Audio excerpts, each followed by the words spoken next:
Summer heat settled over Italica like a blanket woven from Spanish dust and Roman ambition. The town stood modest against the Andalusian hills, its streets laid in the grid pattern that legions carried wherever they marched, its temples small but proper, its forum alive with the voices of men who spoke Latin, with accents that would have marked them as foreigners in Rome itself. Here, in this outpost, founded by Scipio Africanus, for veterans wounded in the war against Hannibal, a child entered the world on the 18th day of September in the year 53 AD. A boy who would one day stretch Rome's borders to their greatest extent and earn the title that no emperor before or after would bear with equal honor. Marcus Ulpius Traianus arrived without omens or prophecies to herald his significance. No eagles circled overhead, no stars burned brighter than their neighbors, no priests proclaimed divine favor upon his cradle. He was simply another son, born to a provincial family of growing importance. His first cries lost among the ordinary sounds of a town that existed because Rome had willed it into being 2 centuries before. His father shared his name and would shape everything he became. The elder Trajanus had risen through military service with the steady determination of a man who understood that provincial birth meant working twice as hard for half the recognition. He had commanded legions, earned triumphal ornaments for victories that added luster to emperors' reigns, governed Syria, where Rome faced Parthian ambitions across contested frontiers. In an empire that still whispered about bloodlines and ancient families, he had proven that competence could carve paths that birth alone would never open. The household young Trajan knew breathed military discipline like air. Servants moved with purpose rather than leisure. Meals followed schedules that campaigns had established, and conversations turned naturally to matters of logistics, command, and the 1,000 details that separated victory from disaster. His father's friends were soldiers who had stood in shield walls and survived, administrators who had kept armies fed across hostile territories, engineers who had bridged rivers that nature intended as barriers. Italica itself taught lessons that Rome's noble children never learned. Here, Romans lived among people whose grandfathers had fought against legions, whose customs and gods had survived conquest to blend with imported traditions. The boy grew up hearing languages that predated Latin's arrival, seeing faces that reflected Iberian ancestry alongside Italian features, understanding from his earliest memories that Rome was not merely a city, but an idea capable of taking root in foreign soil and producing something new. Spanish provinces had sent silver flowing into Roman treasuries for generations, their mines producing wealth that funded conquests and corrupted politics in equal measure. Provincial families like the Ulpi understood that this wealth created opportunities for those bold enough to seize them. Military service offered the surest path upward, each campaign a chance to demonstrate the qualities that emperors rewarded with advancement and the Senate acknowledged with grudging respect. The villa where Trajan spent his childhood stood comfortable rather than grand, its walls enclosing courtyards where soldiers gathered to pay respects to his father and discuss matters that shaped frontier policy. Young ears absorbed conversations about Parthian movements, Germanic raids, the eternal challenge of defending borders that stretched beyond reasonable comprehension. Maps spread across tables showed territories that the boy would one day add to, rivers he would bridge, peoples he would conquer. Education followed practical lines that distinguished provincial upbringing from metropolitan refinement, where Roman aristocrats immersed their sons in Greek philosophy and rhetoric that produced elegant speakers who could barely ride a horse. The elder Trajanus ensured his heir learned to handle weapons, understand terrain, and command men's loyalty through demonstrated competence rather than inherited status. The boy's Greek would remain serviceable rather than polished, his philosophy practical rather than sophisticated. Limitations that critics would later note, but accomplishments would render irrelevant. News from Rome arrived like weather from distant mountains, sometimes bringing gentle rains of stability, other times carrying storms that threatened to sweep away everything familiar. The Emperor Nero had begun his reign with promise that soured into tyranny, his artistic pretensions and murderous paranoia making mockery of the principate that Augustus had established. Provincial families watched with the wariness of people who understood that imperial madness rarely confined itself to the capital. When Trajan was 15, the storm finally broke. Nero's suicide in June of 68 AD shattered the illusion of Julio-Claudian permanence and unleashed chaos that would reshape the empire. Galba seized power first, an elderly general whose severity made enemies faster than his victories had made friends. His reign lasted 7 months before Otho's ambition, and Praetorian gold cut it short in the streets of Rome itself.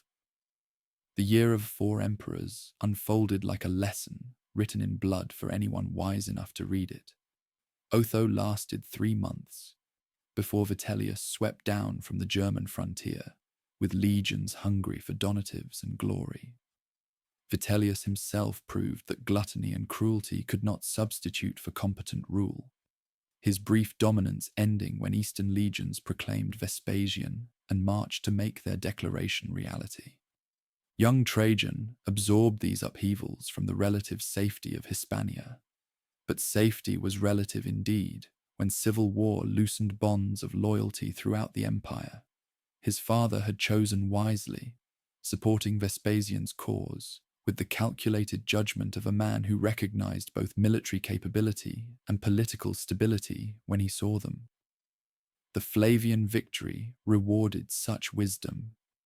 The elder Traianus would rise to the consulship, the highest regular magistracy Rome offered, proof that provincial soldiers could reach heights once reserved for ancient bloodlines. The chaos taught lessons that no tutor could have imparted. Power flowed not from divine right or ancestral claim, but from legions' loyalty, administrative competence, and the indefinable quality that made men willing to die for a leader's cause. 4 emperors in 18 months demonstrated that purple could clothe anyone strong enough to seize it and wise enough to hold it. Birth mattered less than ability, tradition less than results, rhetoric less than the capacity to feed armies and defend frontiers. Vespasian's establishment of the Flavian dynasty brought stability that allowed provincial families to pursue advancement through conventional channels once more. The new emperor valued military competence over aristocratic polish, practical administration over philosophical refinement, preferences that aligned perfectly with how the elder Traianus had raised his son. The path upward remained steep for provincial men, but Vespasian had proven that the summit could be reached.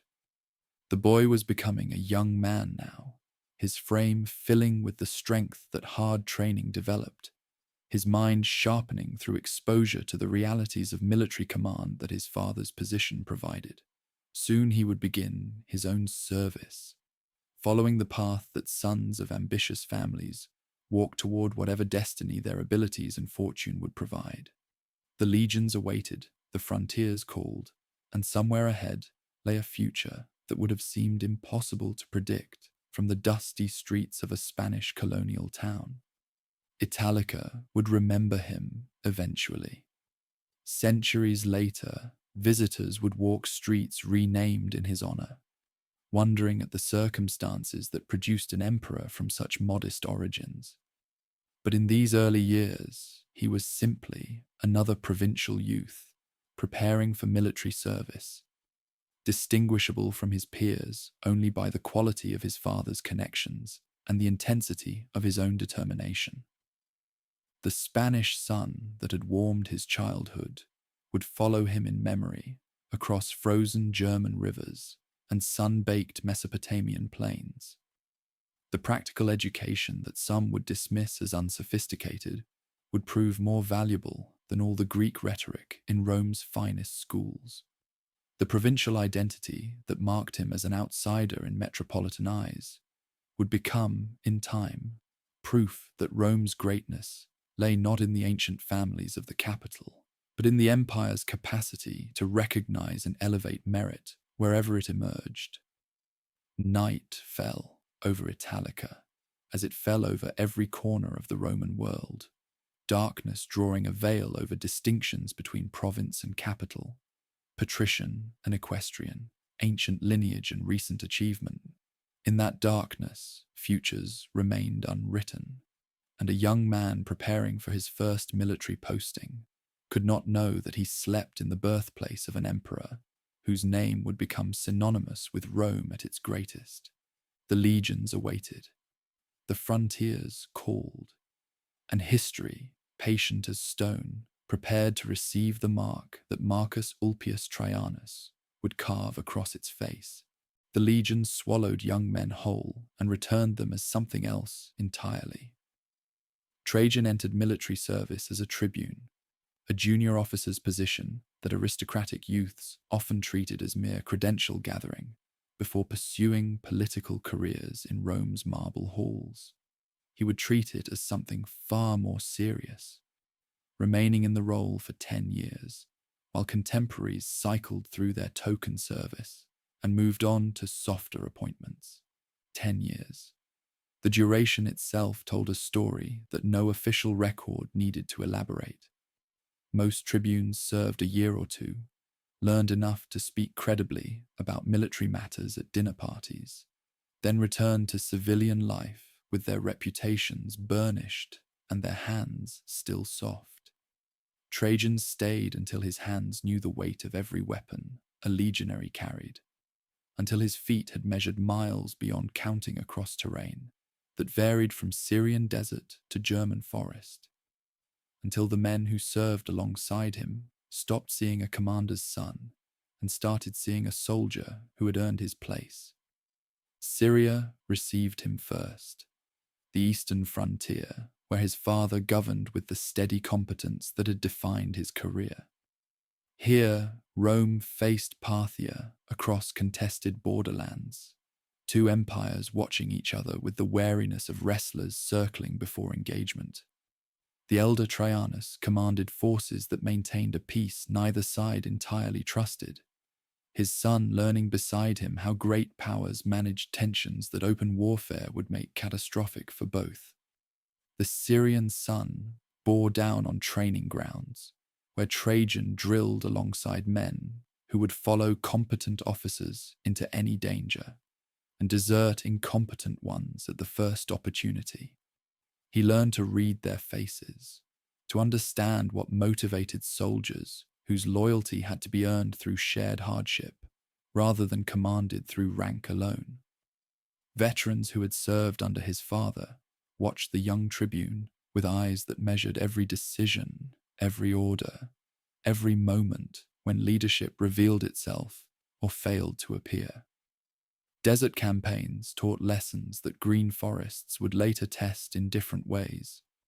Water discipline, the management of supply lines stretched across hostile emptiness, the reading of terrain that offered no obvious landmarks. These skills sank into Trajan's understanding until they became instinct rather than calculation.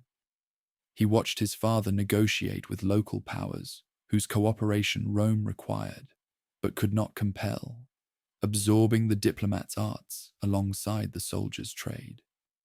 The Euphrates flowed brown and ancient past Roman positions, its waters carrying commerce and intelligence from territories where Rome's writ did not run. Across that river lay Parthian domains where different gods received worship, different laws governed conduct, and different ambitions shaped policy. Trajan studied this rival civilization with the attention of a man who sensed that his future might require deeper knowledge than casual observation provided. When orders transferred him to other frontiers, he carried Syrian experience like equipment packed for distant campaigns. The Rhine's cold currents replaced the Euphrates' muddy flow, German forests substituting for Syrian plains, but the fundamental challenges remained constant. Defend what Rome held, extend influence where opportunity permitted, maintain the discipline that separated Roman legions from barbarian warbands. Germanic tribes tested Roman defenses with raids that probed for weakness and retreated before strength could concentrate against them. These were not the set-piece battles that historians loved to chronicle, but the grinding, unglamorous work of frontier maintenance. Patrols through hostile territory, punitive expeditions against villages that had harbored raiders, the constant vigilance that prevented small incursions from becoming major invasions. Trajan's reputation grew among the officers who served Rome's frontiers, men whose opinions mattered more than senatorial gossip because they understood what competent command actually required. He had proven himself in the east and now proved himself again in the north, his practical skills accumulating like coins saved toward future expenditure. The provincial accent that marked his Latin mattered less with each passing year, as achievements spoke louder than pronunciation. Rome itself remained distant during these years, a place Trajan visited when duty required, but never adopted as home. The capital's political intrigues, its social hierarchies, its elaborate rituals of advancement and precedence. These things concerned him less than the frontier realities that shaped daily existence for the legions he served. While ambitious men schemed for appointments in Rome's administrative labyrinth, he continued mastering the soldier's trade that had built the empire in the first place. Domitian had succeeded his brother Titus as emperor in 81 AD, beginning a reign that would prove as capable in administration as it was vicious in politics. The new emperor understood military necessity, even as his paranoia made serving him dangerous for anyone who attracted attention. Generals who won too brilliantly risked accusations of harboring imperial ambitions. Those who failed faced consequences equally severe. The wise officer sought competence without celebrity, effectiveness without the fame that might inspire imperial suspicion. The Saturninus revolt erupted in January of 89 AD, like a fever breaking through apparently healthy skin. Lucius Antonius Saturninus, governor of Upper Germany, proclaimed himself emperor with the support of 2 legions, whose loyalty he had purchased through generous donatives and promises of greater rewards to come. For a few desperate weeks, the empire trembled on the edge of another civil war that might shatter Flavian authority as thoroughly as Nero's fall had ended Julio-Claudian rule. Trajan commanded the 7th Legion in Hispania when news of the revolt reached him. The distance involved would have excused delay. Reasonable men could argue that Spanish forces should wait for clearer intelligence before committing to a march that might prove unnecessary. But Trajan recognized that moments of crisis revealed character in ways that peaceful service never could. He ordered his legion to march immediately, driving his men across mountains and plains, with a speed that left stragglers scattered along roads built for commerce rather than emergency deployment. The march became legendary, even though it achieved nothing militarily. Winter conditions in the Pyrenees tested men and animals alike. The passes choked with snow that slowed progress to a crawl, despite every effort Trajan demanded. His soldiers cursed the weather, the terrain, and quite possibly their commander's ambition. But they kept moving because he moved with them, sharing hardships that lesser officers observed from comfortable distances. By the time Spanish forces descended from the mountains, the revolt had already collapsed. A sudden thaw had prevented Saturninus from bringing Germanic allies across the Rhine to support his cause, and loyal legions had crushed the rebellion before Trajan's reinforcements could arrive. 2 legions eagles returned to proper custody. The pretender's head travelled to Rome as proof of Domitian's victory, and the crisis ended as quickly as it had begun.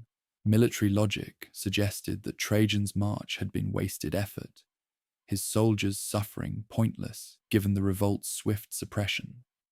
Political logic reached different conclusions entirely. Domitian noticed that a Spanish commander had moved immediately upon hearing of rebellion, driving his forces through winter mountains without waiting for orders or calculating personal advantage. Such loyalty, demonstrated through action rather than mere profession, deserved recognition and reward. The consulship came in 91 AD, earlier than provincial birth would normally have permitted. Domitian's favour accelerating a career that merit alone might have advanced more slowly. Trajan held the office with the same practical competence he had brought to military command, fulfilling duties without seeking the spotlight that imperial paranoia found threatening. He had learned, perhaps from watching others fall, that serving Domitian successfully required visible loyalty combined with invisible ambition.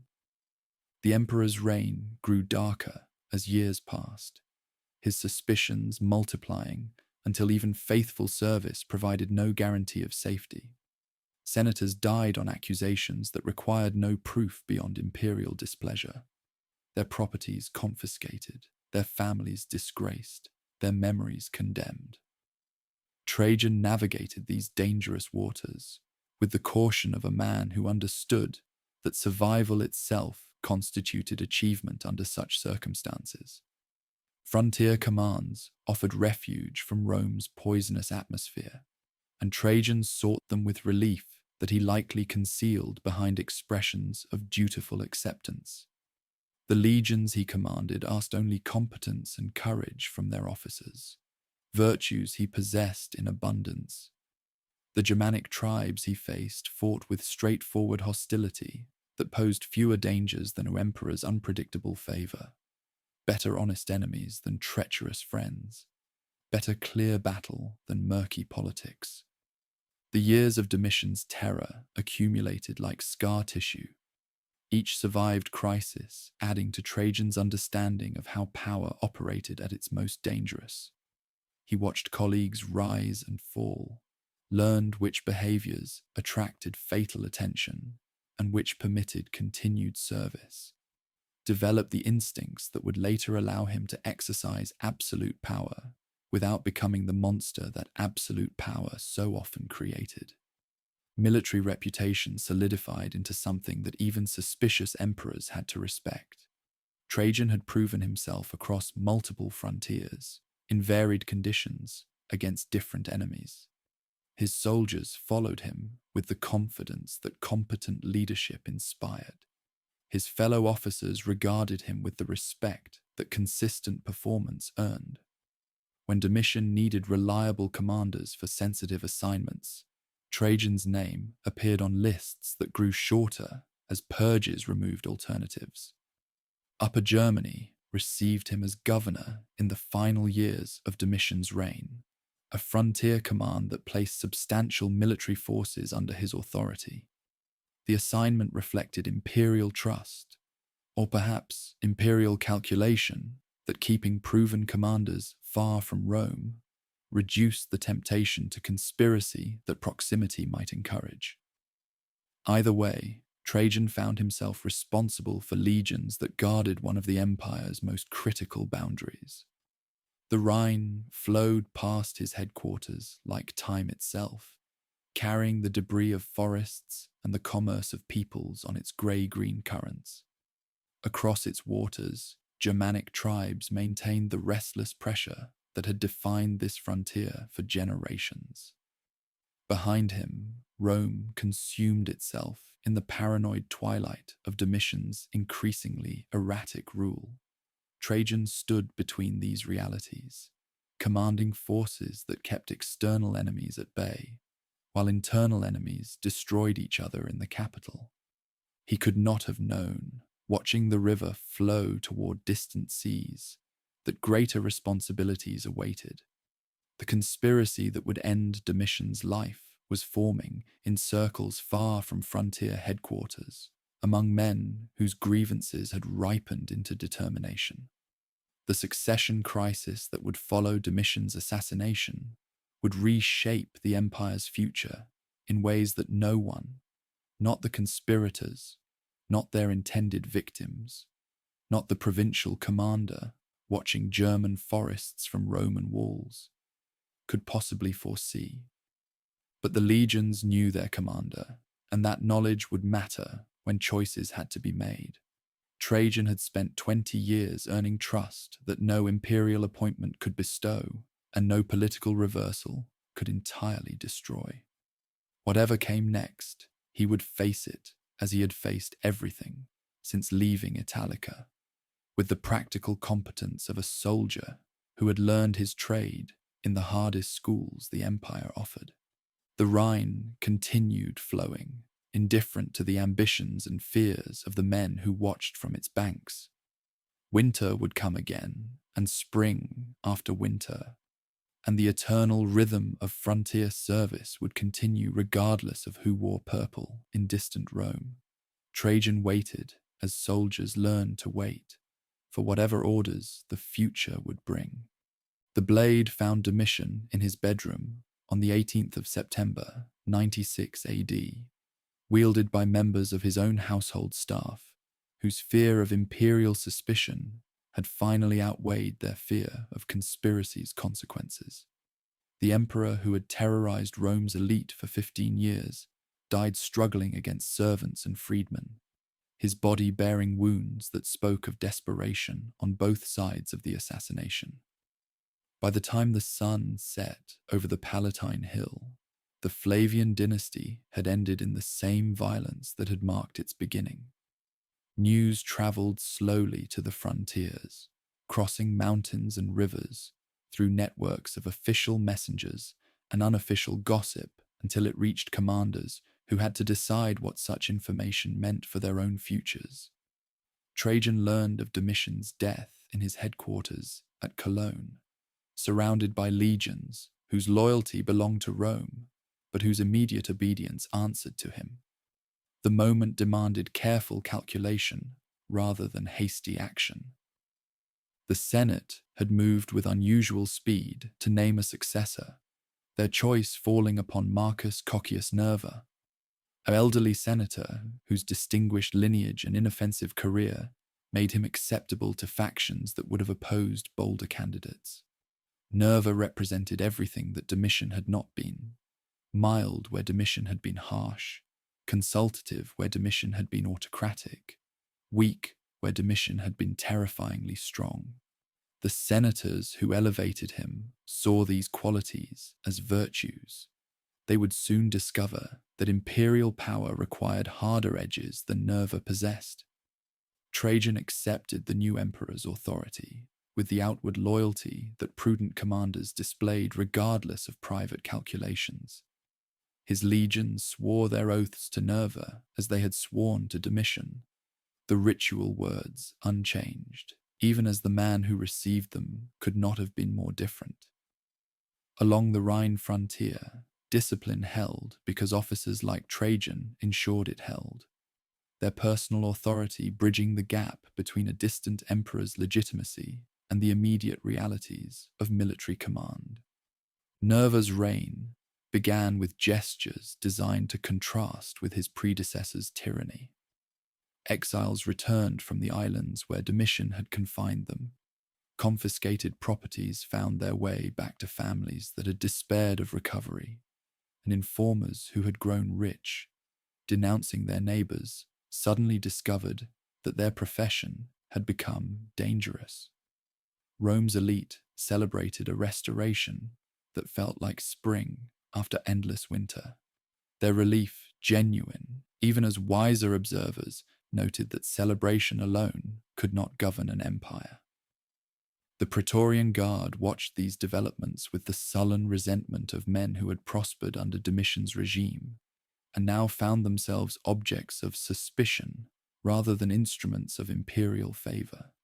These soldiers had been Domitian's creatures, their loyalty purchased through donatives and privileges that the new emperor showed little inclination to continue.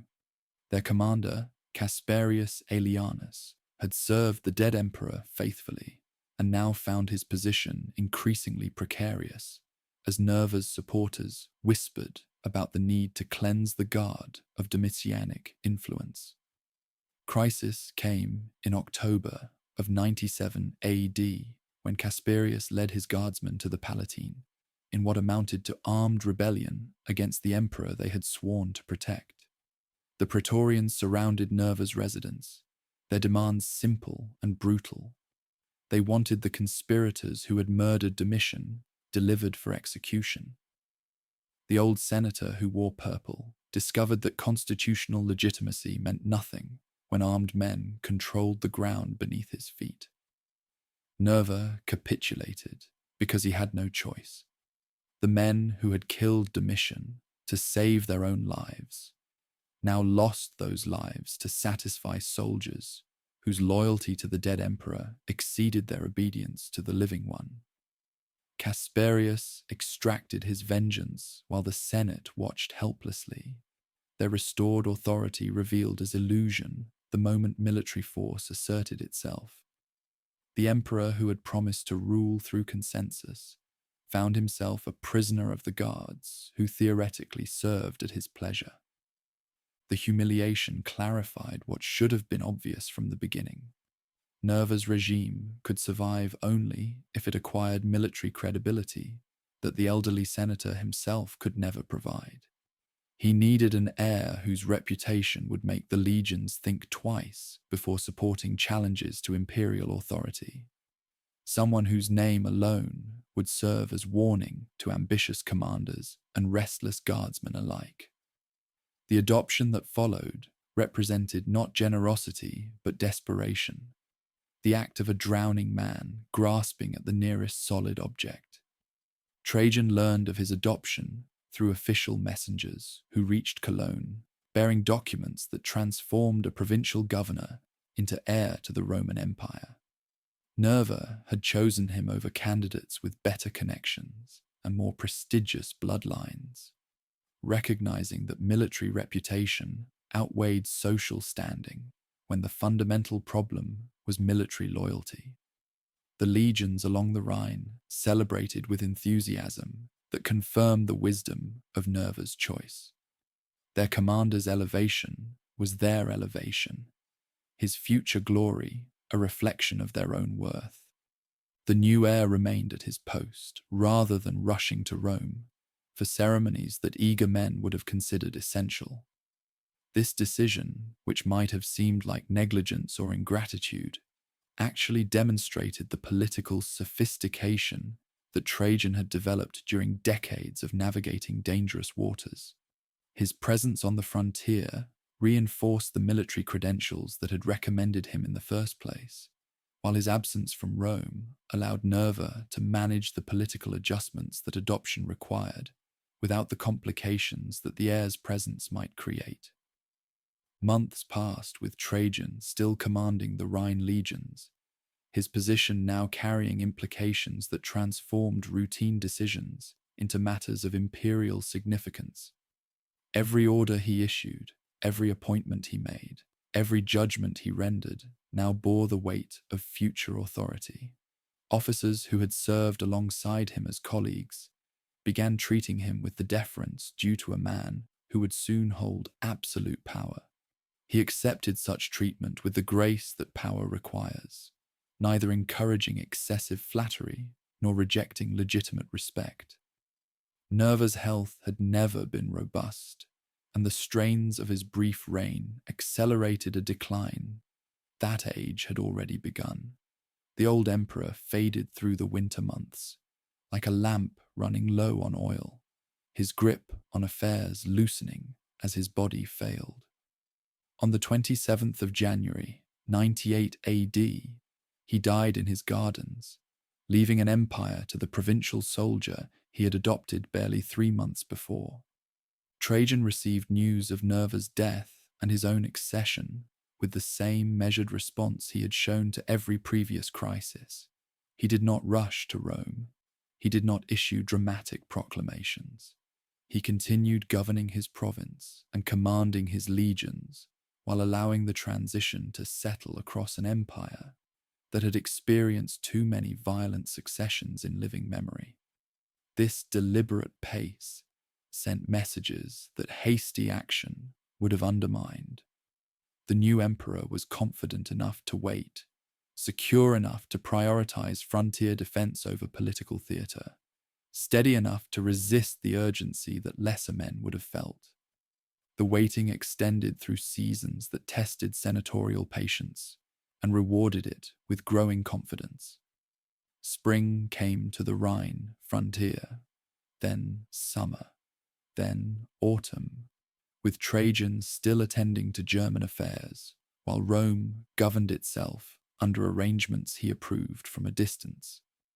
He received embassies from client kings and foreign powers, settled disputes between communities that sought imperial arbitration, and conducted the business of empire without yet claiming its ceremonial center.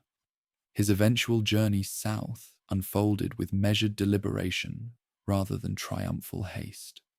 The route passed through provinces where governors presented their respects and legions renewed their oaths, each stop reinforcing the military foundations upon which his authority ultimately rested.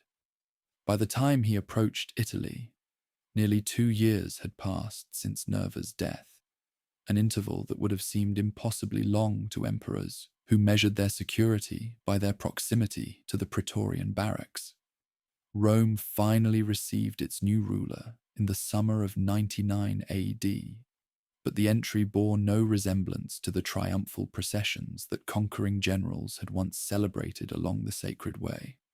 Trajan entered on foot, walking among the people rather than riding above them, his approach designed to contrast with the distance that previous emperors had maintained between themselves and their subjects. He embraced senators who came to greet him, physical contact that Domitian would have found unthinkable, his accessibility declaring that a new kind of reign had begun. Plotina accompanied her husband into the city, her presence representing the partnership that would characterize their years together. At the threshold of the Palatine residence, she paused to speak words that observers would remember and historians would record. She hoped to leave the palace the same woman she entered it, unchanged by the power that corrupted so many who held it.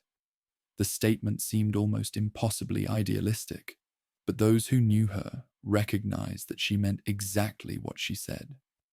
Marciana, Trajan's sister, completed the family group that would share imperial authority in ways unprecedented among Roman rulers.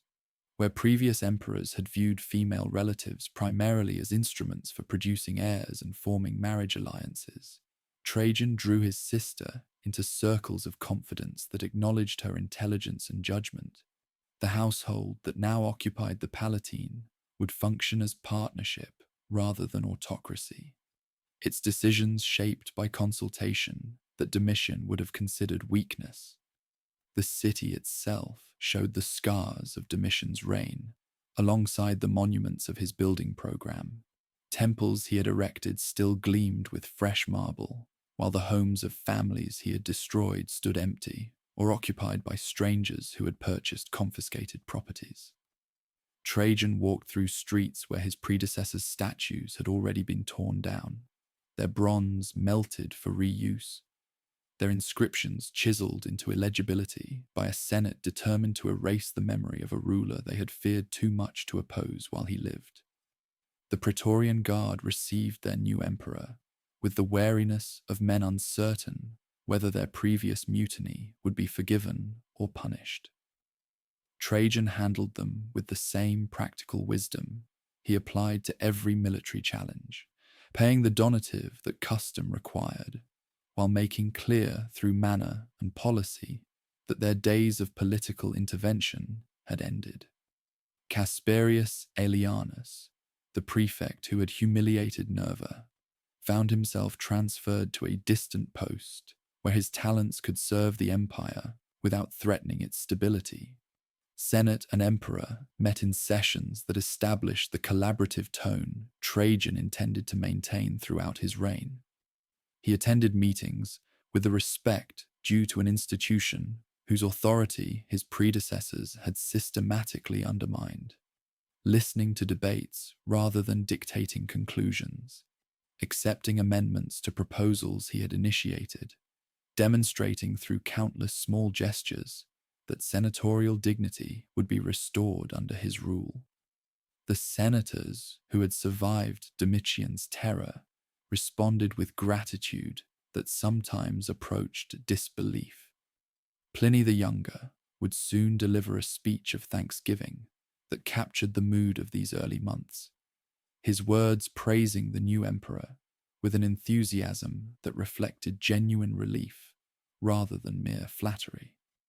The Panegyricus compared Trajan to his predecessors in ways that left no doubt about the speaker's assessment of relative merit, celebrating accessibility, justice, and restraint as virtues that Rome had almost forgotten an emperor could possess. The provincial soldier had claimed the empire's center, but he had done so on terms that redefined what claiming such power meant. He had waited when others would have rushed, walked when others would have ridden, consulted when others would have commanded. The patience that had characterized his approach to every previous challenge now shaped his approach to the greatest responsibility any Roman could hold. The empire watched, and for the first time in longer than many could remember, it watched with hope rather than fear. Morning audiences at the Palatine took on a character that Rome had not witnessed in generations. Where Domitian had received visitors through elaborate protocols designed to emphasize the distance between emperor and subject, Trajan welcomed senators, petitioners, and officials with an informality that seemed almost reckless to those who remembered his predecessor's paranoid isolation. He stood to greet men who entered his presence, offered his hand to those who expected to prostrate themselves, and conducted business with the directness of a commander addressing his staff, rather than a god receiving supplication. The transformation extended beyond mere gesture into the substance of daily governance. Trajan attended Senate meetings with regularity that previous emperors had abandoned, his presence acknowledging the institution's importance, even as everyone understood where real power resided.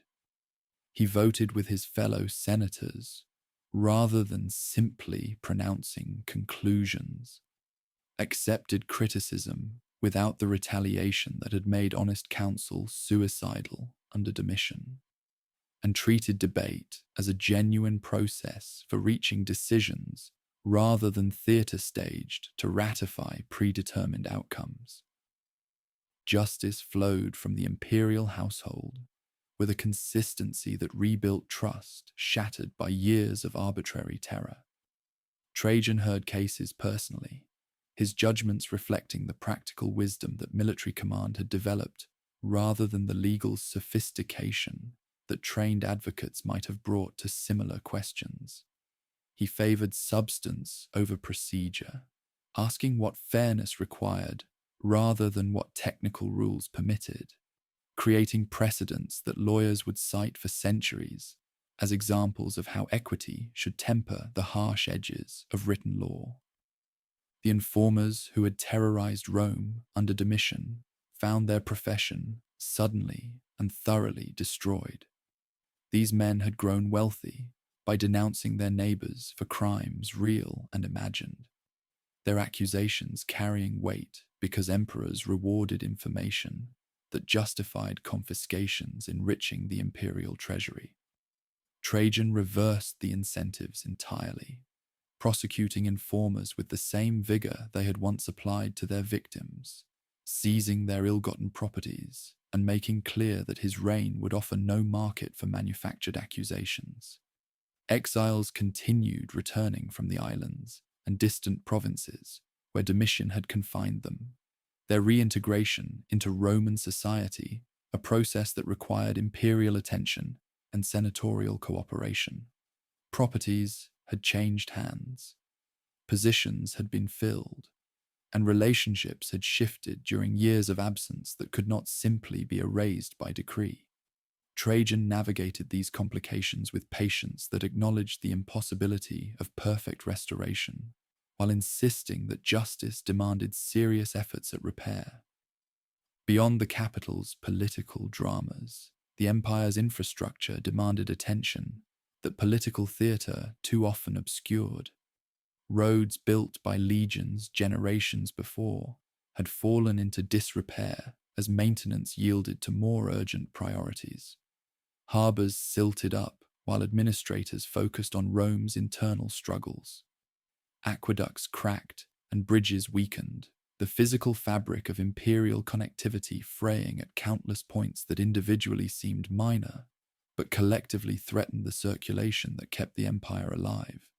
Trajan approached these challenges with the systematic attention of an engineer, rather than the grand gestures of a monarch seeking monuments to his glory. Survey teams fanned out across provinces to assess conditions and prioritize repairs. Funds flowed toward projects selected for utility rather than visibility. The emperor's name attached to work that travelers would appreciate, without ever knowing who had authorized the improvements that smoothed their journeys. The Alimenta emerged from this practical approach to governance as perhaps the most innovative of Trajan's domestic policies.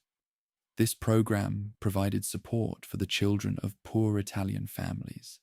Its funding derived from loans made to farmers at favorable interest rates. The interest payments sustained distributions to children who might otherwise have gone hungry, while the loans themselves helped agricultural families invest in improvements that increased productivity. The arrangement linked charity to economic development in ways that reflected sophisticated understanding of how prosperity could be encouraged rather than merely redistributed. Italian towns received imperial funds proportioned to their populations, local officials administering distributions that reached children whose families could not otherwise have fed them adequately. Boys received somewhat more than girls, reflecting Roman assumptions about relative value that later generations would reject. But both sexes benefited from a program that acknowledged imperial responsibility for subjects' welfare in ways unprecedented among Roman rulers. The Alimenta would outlast Trajan himself, continuing through subsequent reigns as testament to the durability of well-designed policy. Platina's influence shaped these domestic initiatives in ways that public records rarely acknowledged, but court observers understood. The empress brought to her position an intelligence that her husband respected and consulted, her opinions carrying weight in discussions that determined policy across the empire. She maintained the simplicity she had promised when entering the Palatine, her household expenses modest by imperial standards, her demeanor unchanged by power that transformed so many who held it. The partnership between emperor and empress provided a model that Rome had rarely seen and would rarely see again.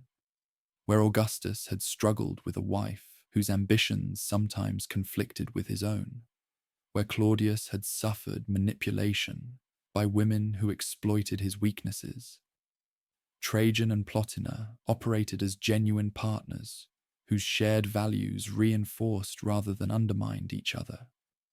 Their childlessness, which might have been a source of tension, instead freed them from the dynastic calculations that complicated other imperial households. Marciana occupied a position almost as influential as the empress herself, her presence in the imperial household reflecting family bonds that Trajan valued above the political alliances that marriage to a more connected wife might have provided. Brother and sister had shared the uncertainties of provincial life and the dangers of service under suspicious emperors, their relationship forged through experiences that created trust no political arrangement could replicate.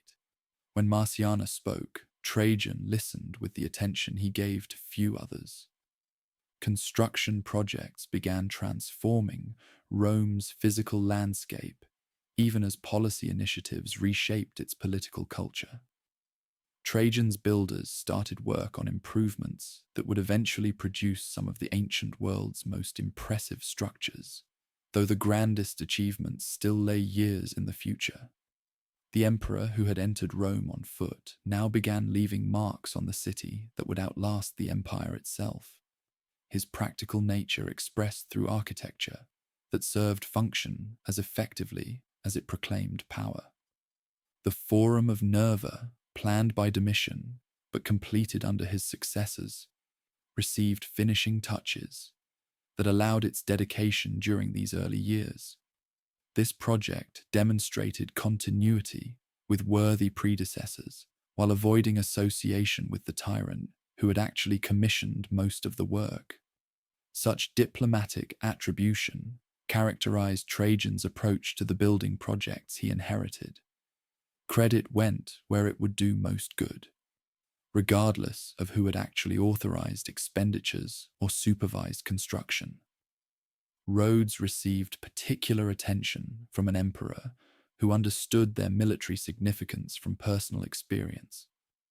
The Via Traiana began taking shape as an alternative route through southern Italy, its path chosen to reduce travel times and improve conditions for the commerce and communication that Roman power required.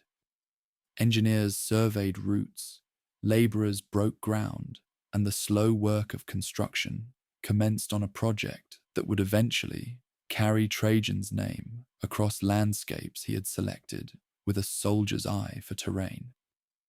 Beyond Italy's borders, the empire's frontiers required the attention that Trajan's background uniquely qualified him to provide. The Danube boundary had grown increasingly troubled during the years when Domitian's paranoid focus on internal enemies had distracted attention from external threats. Germanic tribes pressed against defenses that Roman arms had established generations before, while across the river a more organized power had emerged that posed challenges different from the fragmented tribal confederacies that frontier commanders usually faced. Decebalus ruled the Dacians with an authority that unified territories stretching across the Carpathian Mountains and the Transylvanian Plateau. This king had humiliated Domitian's generals in campaigns that ended with Rome paying what amounted to tribute in exchange for a peace that satisfied neither party. The treaty that concluded those wars had provided Decebalus with Roman engineers and craftsmen, whose skills strengthened his kingdom's defenses, while Roman gold funded armies that would eventually threaten Roman security. Reports from the Danube frontier painted an increasingly alarming picture of Dacian preparations. Fortresses rose in mountain passes that controlled access to the kingdom's heartland. Workshops produced weapons that Roman instructors had taught Dacian smiths to forge. The gold that flowed from Rome's treasury returned in the form of mercenaries hired from tribes that might otherwise have served Roman interests. Everything suggested that Decebalus viewed the current peace as preparation for future war rather than permanent settlement. Trajan studied these reports with the attention of a commander who recognized that conflict was approaching, regardless of Roman preferences. The empire could wait for Decebalus to choose the moment of confrontation, allowing the Dacian king to complete his preparations and select conditions favorable to his forces. Or Rome could seize the initiative, forcing war on terms that Roman advantages in logistics and professional military organization would favor. The decision, when it came, would reflect everything Trajan had learned during 30 years of frontier service. The Senate debated Dacian policy with the seriousness that Trajan's consultative approach encouraged, though everyone understood that military strategy ultimately rested with an emperor whose expertise in such matters exceeded anything the civilian body could offer. Senators who had survived Domitian's reign by avoiding attention now found their opinions solicited on questions that would determine the empire's future. The experience proved intoxicating for men who had almost forgotten what genuine political participation felt like. Military preparations commenced with the methodical thoroughness that characterized everything Trajan undertook. Legions received reinforcements that brought them to full strength after years of deferred recruitment. Supply depots accumulated the grain, weapons, and equipment that sustained armies in the field. Engineers surveyed routes that advancing forces would follow, identifying obstacles and planning the infrastructure improvements that would transform military roads into permanent additions to the empire's transportation network. The frontier armies watched these preparations with the anticipation of soldiers who sensed approaching action after years of defensive tedium. Veterans who had served under Domitian's generals remembered the humiliations those earlier campaigns had produced, their desire for redemption sharpening as evidence accumulated that a new emperor intended to settle accounts that his predecessor had left unpaid. Younger soldiers who had never faced the Dacians absorbed their seniors' stories and imagined the glory that successful war might bring. Trajan himself traveled to the Danube during these preparatory months, his presence allowing direct assessment of conditions that reports could describe, but only personal observation could fully reveal. He inspected fortifications, reviewed troops, and conferred with commanders whose local knowledge would prove essential when operations began. The emperor, who had entered Rome on foot, now walked the ramparts of frontier fortresses, his soldier's eye evaluating defenses he might soon have to breach. The war that everyone anticipated drew closer with each passing season, its approach visible in the movements of men and materials towards staging areas along the river. Trajan had spent his entire adult life preparing for challenges like the one Decibelus presented. An organized enemy holding defensible terrain, capable of matching Roman tactical sophistication, if not Roman strategic resources. Everything he had learned in Syria and Germany, everything his father had taught him about command, everything the years of patient service had developed would now face its ultimate test. Across the Danube, Decibelus surely watched Roman preparations with calculations of his own. The Dacian king had defeated Roman armies before, his warriors carrying trophies taken from legions that had underestimated their opponents.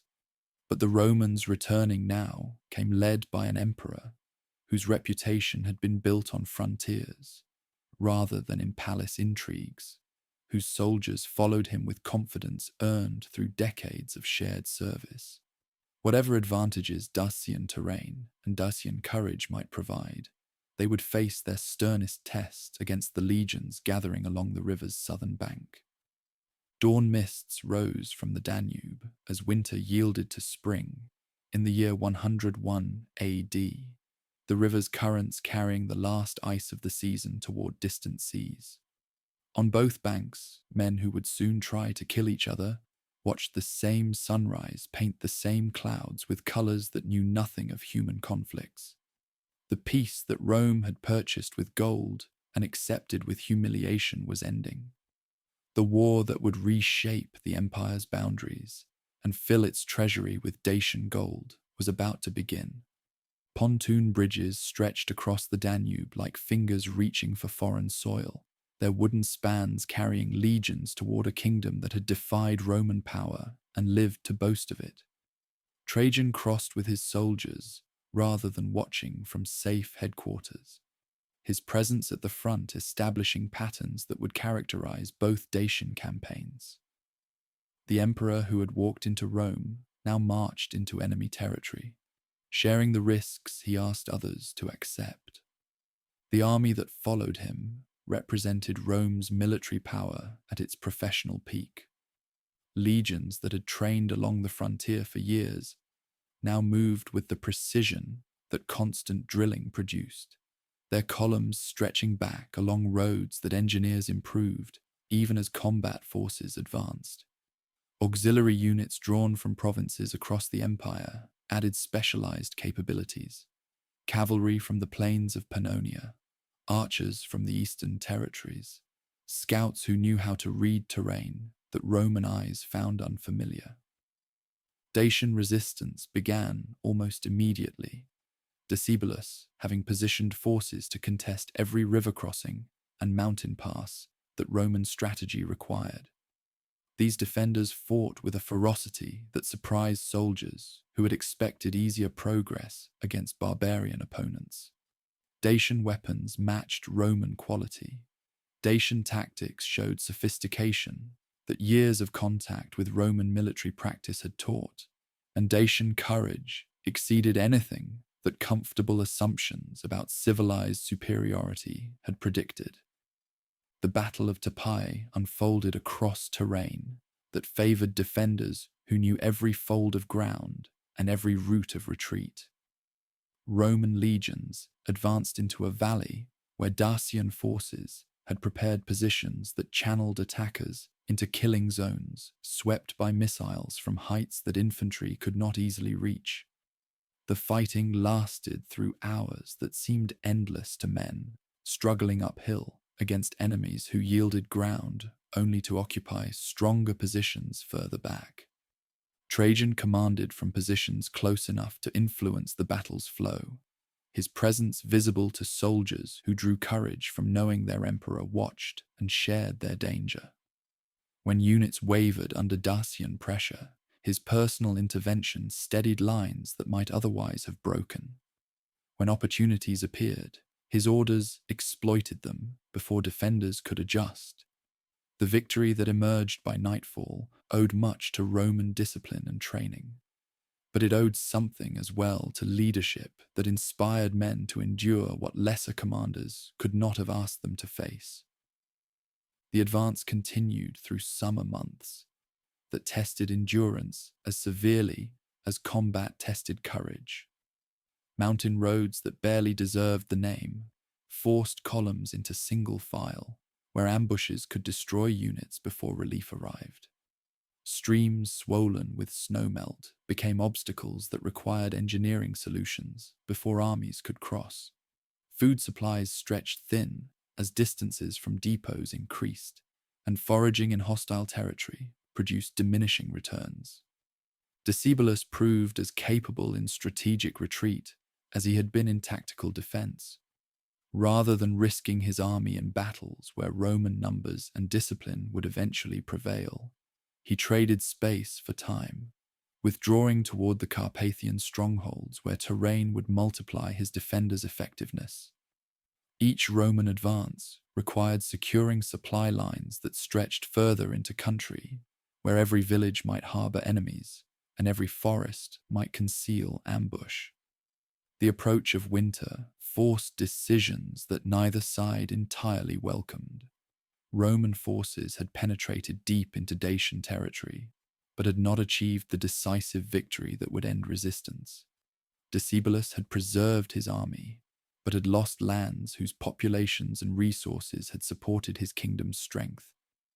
Both commanders recognized that the campaign would resume when spring made movement possible again. The interval between fighting seasons, a pause rather than a conclusion. Peace negotiations during that winter produced terms that seemed favorable to Rome, but contained seeds of future conflict. Decebalus agreed to surrender weapons and Roman engineers who had strengthened his defenses, to accept Roman garrisons in strategic locations, and to acknowledge a client relationship that subordinated Dacian foreign policy to Roman approval. In exchange, he retained his throne and his kingdom, diminished but not destroyed, humiliated but not eliminated. Trajan returned to Rome, bearing evidence of victory that justified the celebrations Senate and people offered. Dacian weapons paraded through streets that had last seen such displays after Domitian's hollow triumph. The contrast between genuine achievement and manufactured glory, obvious to observers who remembered both occasions.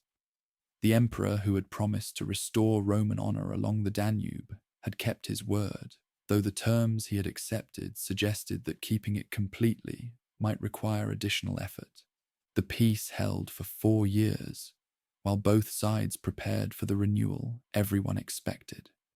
Decebalus used the interval to rebuild strength that the first war had depleted, his agents recruiting warriors from tribes beyond Roman reach, his craftsmen replacing weapons that treaty terms had required him to surrender. Intelligence reaching Rome reported fortification improvements, troop concentrations, and diplomatic contacts with peoples whose hostility to Roman power made them natural allies for anyone planning resistance. Trajan's preparations proceeded with the systematic thoroughness that characterized his approach to every major undertaking. The bridge that would carry his second invasion represented engineering ambition on a scale that even Roman confidence rarely attempted. Apollodorus of Damascus, the architect whose genius would eventually transform Rome's urban landscape, designed a structure spanning the Danube at a point where the river ran wide and deep, its waters flowing fast enough to challenge any construction that human hands might raise. The bridge rose through months of labor that would have seemed impossible to observers unfamiliar with Roman engineering capabilities. Stone piers sank into riverbeds, where currents threatened to sweep away anything not anchored with absolute security. Wooden spans connected these foundations in arches that carried roadways wide enough for armies to cross, in formations that maintained tactical coherence.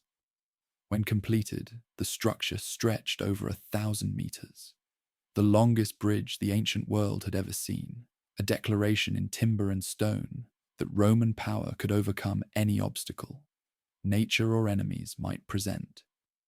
The Second Dacian War began in 105 AD, with advantages the first campaign had lacked. Roman forces crossed the new bridge in strength that previous operations could not have concentrated so quickly, their advance supported by logistics that the bridge transformed from desperate improvisation into reliable system. Decebalus faced an enemy who had learned from the First War's difficulties and had spent the intervening years ensuring those difficulties would not recur. The campaign drove towards Sarmizegetusa, the Dacian capital, whose fall would end resistance more certainly than any number of battlefield victories. This city crowned a mountain plateau that nature had fortified, and Dacian engineers had strengthened with walls, towers, and defensive works that represented their civilization's highest military achievement. Taking it would require siege operations in terrain that favored defenders and stretched attackers' supply lines to breaking point. Roman columns converged on the capital from multiple directions, their movements coordinated despite distances and terrain that made communication difficult. Trajan drove his forces with the relentless energy that had characterized the march to join Nerva years before. Understanding that time favored defenders who could receive reinforcements and accumulate supplies, while attackers exhausted themselves against prepared positions. The advance devoured miles that Dacian strategy had assumed would consume Roman strength before it could threaten the kingdom's heart. Sarmizegetusa's siege unfolded through weeks that blended into months of grinding attrition.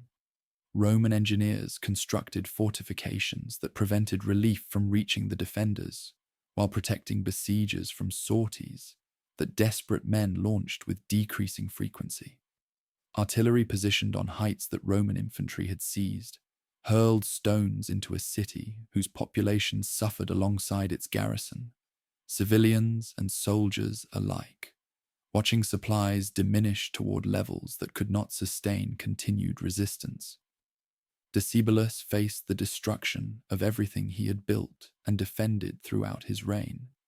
The kingdom that had humiliated Domitian's legions was crumbling around him, its armies scattered, its capital besieged. its allies unwilling or unable to provide assistance that might reverse the catastrophe unfolding across his realm. The king, who had once dictated terms to Roman emperors, now confronted choices that offered no path to outcomes he could accept. The end came with the fall of Sarmizegetusa and Decebalus's flight into mountains where he hoped to organize continued resistance. Roman cavalry pursued with orders to capture the king alive if possible, his person representing a prize that would complete the victory his kingdom's destruction had made inevitable. The horsemen caught up with their quarry in terrain where further flight became impossible, their approach forcing a final decision from a ruler who had spent his life refusing to accept conditions others tried to impose. Decebalus chose death over the humiliation of Roman captivity, drawing his curved Dacian blade across his own throat, rather than providing a living trophy for Trajan's triumph. The Roman cavalrymen who witnessed this final act preserved the moment in memory that artists would later transfer to stone, the scene eventually carved into Trajan's column, where it would commemorate both Dacian courage and Roman victory for as long as the monument stood. The treasure that conquest revealed exceeded expectations that intelligence reports had encouraged. Decebalus had hidden the wealth of his kingdom beneath a riverbed whose waters his engineers had temporarily diverted. The gold and silver accumulated through generations of Dacian prosperity, secured against exactly the catastrophe that had now occurred. Roman soldiers recovered what later accounts would estimate at over 165,000 kilograms of gold, and twice that weight in silver, wealth that would fund building programs transforming Rome and provide donatives that soldiers would remember for generations. Dacia became a Roman province, its incorporation extending the empire's boundaries beyond the Danube into territories that legions would defend for over a century and a half. Colonists arrived to settle lands that war had emptied, their presence beginning the transformation of a conquered kingdom into an integrated provincial society. The gold mines that had enriched Dacian kings now poured their output into Roman treasuries, their yields justifying the costs of conquest many times over. Trajan's column rose in the new forum his architects were creating, its spiral narrative preserving the Dacian wars in images that wound from base to capital, like memory itself ascending toward the heavens. The carvings depicted everything from bridge construction to battle scenes, from religious ceremonies to the king's suicide, creating a visual record that would inform understanding of these campaigns long after written accounts had crumbled into illegibility. At the column's summit, a statue of the emperor surveyed the city he was transforming, his bronze gaze fixed on horizons that his ambitions had pushed further than any predecessor had reached. The triumph celebrated in Rome surpassed anything living memory could recall.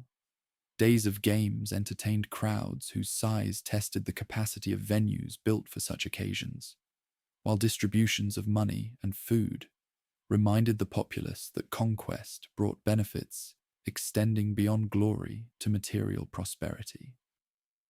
Trajan processed through streets lined with Dacian spoils, his chariot following a route that victory had sanctified since the Republic's earliest days, his person embodying the martial virtues that Rome had always claimed to value above all others.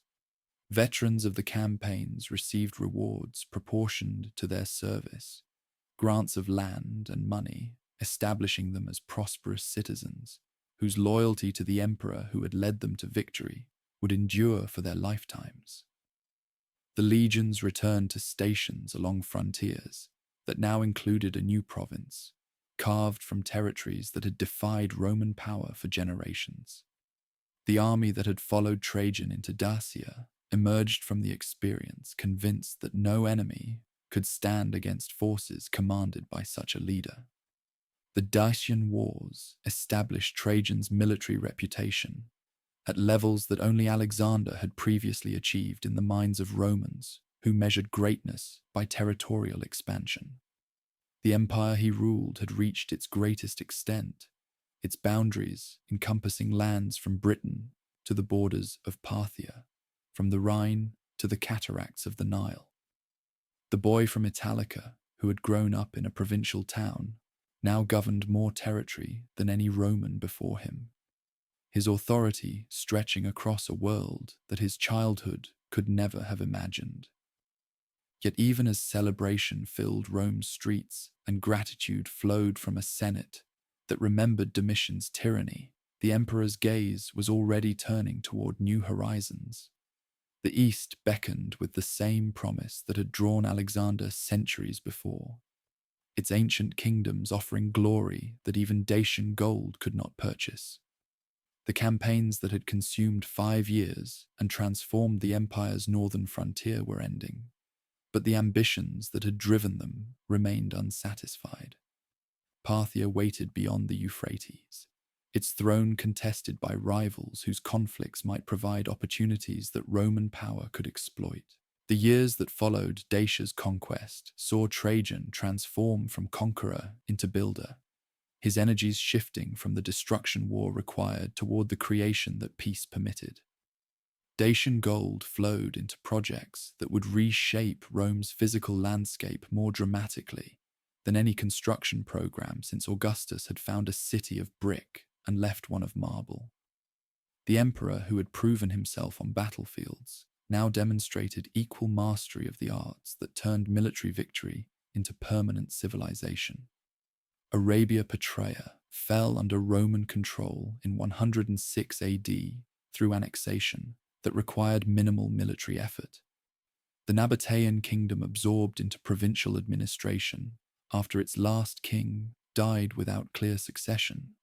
This acquisition extended Roman authority over trade routes that carried spices, incense, and exotic goods from distant lands toward Mediterranean markets, hungry for luxuries that only Eastern commerce could supply. Petra's rose-red facades, carved from living rock by generations of Nabatean craftsmen, now welcomed Roman administrators who marveled at achievements their own civilization could not have produced.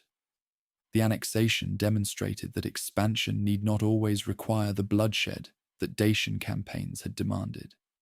Careful diplomacy, patient cultivation of relationships with local elites, and the magnetic attraction that Roman citizenship held for ambitious provincials could accomplish what legions might otherwise have been needed to secure. The new province brought revenues that justified its incorporation, while strategic position strengthened Rome's posture toward Parthian territories that lay beyond its eastern boundaries. Back in the capital, Apollodorus of Damascus was translating imperial ambition into architectural reality. The architect who had designed the Danube Bridge now applied his genius to urban transformation that would leave Rome permanently altered. His plans for the Forum of Trajan envisioned a complex that would dwarf every previous forum, its scale announcing that the emperor who commissioned it had achieved greatness, surpassing all predecessors. The project required removing a saddle of high ground connecting the Capitoline and Quirinal hills, an engineering challenge that would have deterred less confident builders. Apollodorus directed the excavation of millions of cubic feet of earth and rock, his workers carving away terrain that nature had deposited over geological ages to create the level expanse his design required. The column that would eventually rise at the forum's heart would measure its height to match the original elevation of the ground removed.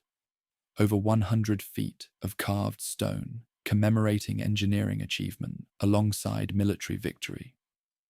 The forum that emerged from this massive undertaking represented Roman architecture at its most ambitious. Colonnades of imported marble surrounded a central plaza whose dimensions exceeded anything Rome had previously contained. A great basilica provided space for the legal proceedings and commercial transactions that Roman public life required, its nave wider than any building the city had yet seen. Libraries flanking Trajan's column housed collections in both Greek and Latin, their shelves preserving knowledge that the emperor valued alongside the military glory the column commemorated. Trajan's markets rose against the cut face of the Quirinal Hill, their semicircular facade following the curve that excavation had created. These structures provided commercial space that the growing city desperately needed, their multiple levels housing shops and offices that served functions ranging from retail trade to administrative record-keeping. Later ages would recognize in these buildings something approaching the modern shopping center, their organization anticipating commercial architecture that would not become common for nearly 2 millennia. The baths of Trajan covered the remains of Nero's Golden House, their foundations deliberately planted atop the pleasure palace of Rome's most notorious emperor. This positioning carried symbolic weight that contemporaries understood without explanation. Trajan was literally burying Neronian excess beneath facilities that served public benefit rather than imperial self-indulgence.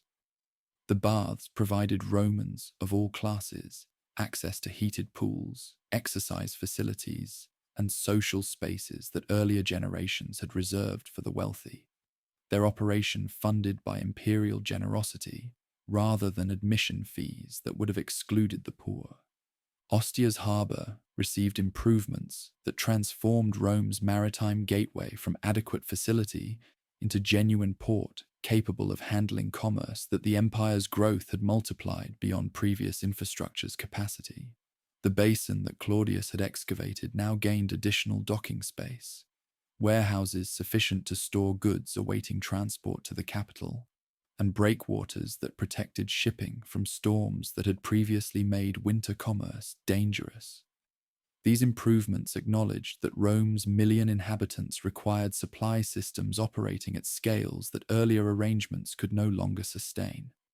The correspondence between Trajan and Pliny the Younger, preserved through historical accident that saved letters most administrations would have discarded, reveals an emperor engaged with governance at levels of detail that modern executives might find exhausting.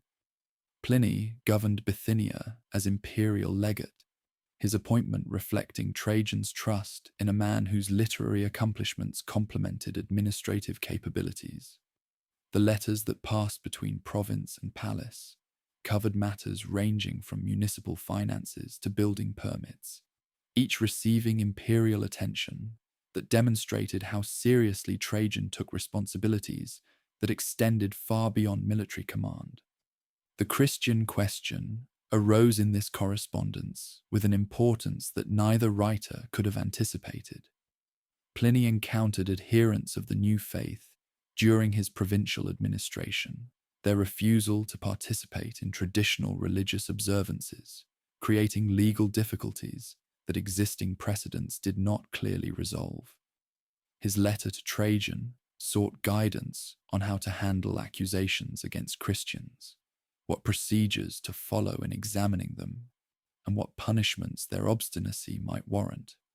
Trajan's response established policy that would govern Roman treatment of Christians for generations.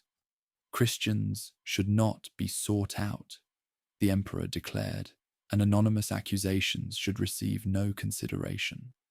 But those properly accused and convicted of Christian practice who refused to recant could be punished for their obstinacy. The response balanced Roman distaste for religious innovation against administrative practicality that recognized persecution's costs. It was neither the tolerance that later Christian writers wished their faith had received, nor the systematic oppression that martyrology sometimes suggested. It was characteristically Trajanic, practical rather than ideological, focused on maintaining order rather than enforcing orthodoxy. Provincial administration across the empire reflected the same attention to practical governance that the Pliny correspondence revealed. Trajan appointed officials whose competence he trusted, supported them with resources their responsibilities required, and held them accountable for results that affected the populations they governed. The corruption and extortion that had characterized provincial administration under weaker emperors found less opportunity to flourish. When the ruler in Rome paid attention to complaints from subjects whose welfare he considered his responsibility, roads continued receiving the investment that Trajan's practical nature recognized as essential.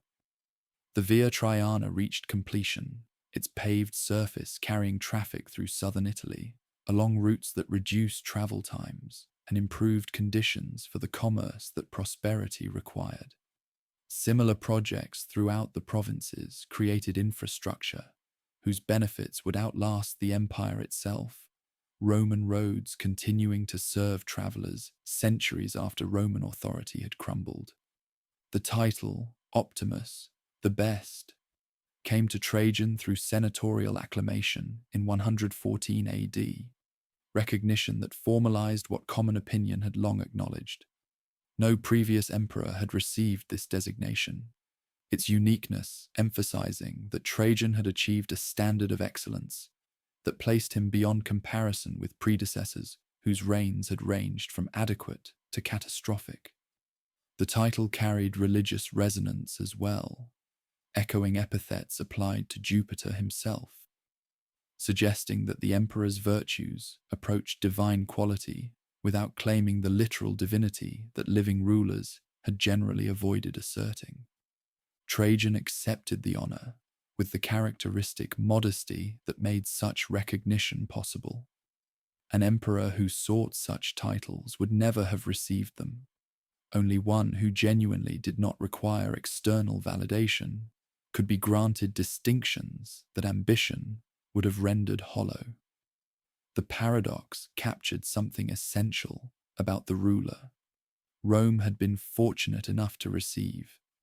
His excellence derived partly from his apparent unawareness that he was excellent, his greatness from his failure to recognize his own greatness. Plotina continued providing counsel that her husband valued above advice from officials whose positions depended upon imperial favor.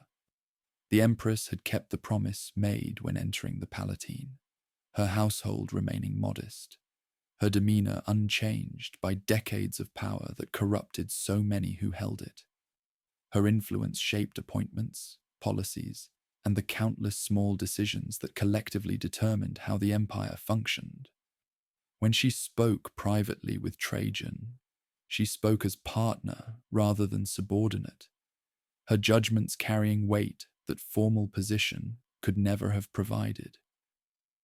The imperial household had weathered the years without the scandals that had plagued so many of Trajan's predecessors. No ambitious freedmen manipulated access to the emperor for personal enrichment. No scheming relatives plotted succession through assassination.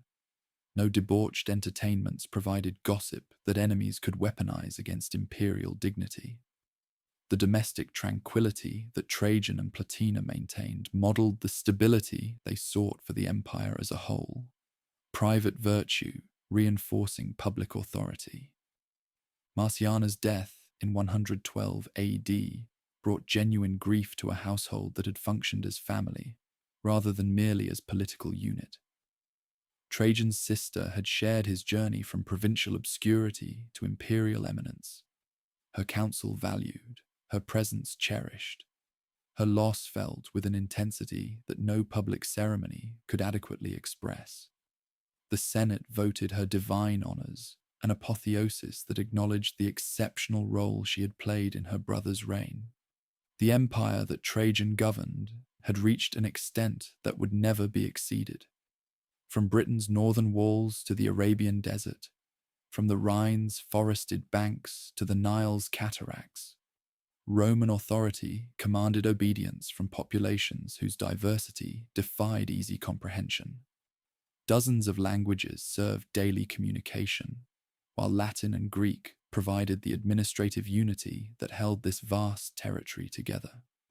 Hundreds of cities maintained the urban civilization, that Romans considered the only life worth living, their forums and baths, temples and theatres, replicating patterns that the capital had established. Trade flowed along routes that Roman peace had made safe for commerce that previous generations could not have imagined. Spices from India reached tables in Gaul, amber from the Baltic adorned women in Egypt, silk from distant China-clothed aristocrats who could not have located its source on any map their geographers produced. This commercial integration created prosperity that filtered down through social hierarchies, enriching not just the wealthy, but creating opportunities for merchants, craftsmen, and laborers, whose ambitions found scope within the economic expansion that peace permitted. Yet the emperor who had built so much found himself increasingly drawn toward the unfinished business that waited beyond the Euphrates. Parthia remained independent, its kings ruling territories that Alexander had conquered and Rome had never absorbed. The boundary between empires had shifted over centuries of intermittent conflict, but the fundamental situation remained unchanged. Two great powers sharing a frontier that neither could dominate and both found uncomfortable. Armenian succession disputes provided the pretext that Roman intervention required, but the ambitions driving eastward expansion extended far beyond any single kingdom's throne. Trajan was 60 years old, his body beginning to show the accumulated effects of decades spent on campaign and in the saddle. The health that had carried him through Dacian winters and German forests no longer responded to demands as reliably as it once had. Advisors who loved him urged caution, suggesting that an emperor who had achieved so much might wisely leave further glory to successors whose youth better suited the rigors of Eastern campaigns. He listened to such counsel with the respect he accorded all honestly offered advice, then proceeded to plan the expedition that his judgment told him Rome required. The legions began moving eastward in 113 AD, their columns following roads that generations of Roman engineers had built toward frontiers that previous emperors had been content merely to defend. This would be no punitive expedition or limited intervention. Trajan intended conquest that would extend Roman boundaries to limits that only Alexander had previously reached. The boy from Italica, who had grown up hearing stories of the Macedonian conqueror, now proposed to match achievements that history had rendered legendary. Antioch received the imperial headquarters as armies concentrated for the campaigns ahead. This ancient city had witnessed the passage of countless conquerors, its streets walked by Alexander himself during the brief years when his empire had encompassed everything from Greece to India. Now, another would-be world conqueror established himself within its walls, his ambitions reaching toward the same eastern horizons that had beckoned the Macedonian king 3.5 centuries before. The Parthian War would test everything Trajan had built and everything he had become. It would carry Roman eagles further east than they had ever traveled, into territories whose names evoked mystery and wealth beyond ordinary imagination. It would demonstrate both the heights Roman power could reach and the limits that even the greatest commanders could not transcend. And it would consume the final years of an emperor whose achievements had already secured his place among the greatest rulers the ancient world had known.